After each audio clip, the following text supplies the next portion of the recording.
Mga hiniring namin yung tungkol sa divorce law. Ito yung isa sa mga dahilan bakit sinusuportahan ko yung divorce bill. Kasi traumatized yung mga bata rito, kawawa yung mga bata.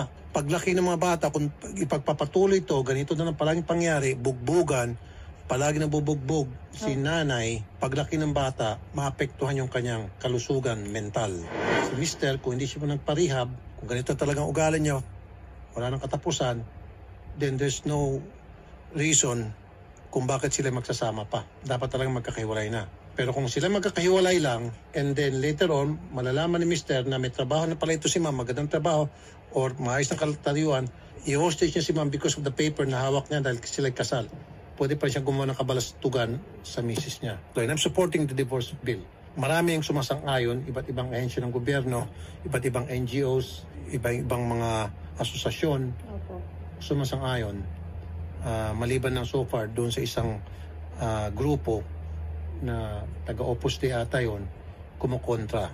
Na which sabi ko nga sa susunod na hearing, I would appreciate it, sabi ko kay Senator Rizal Ontiveros, kung magsabak pa kami sa committee ng mas marami pang mga nag-oppose.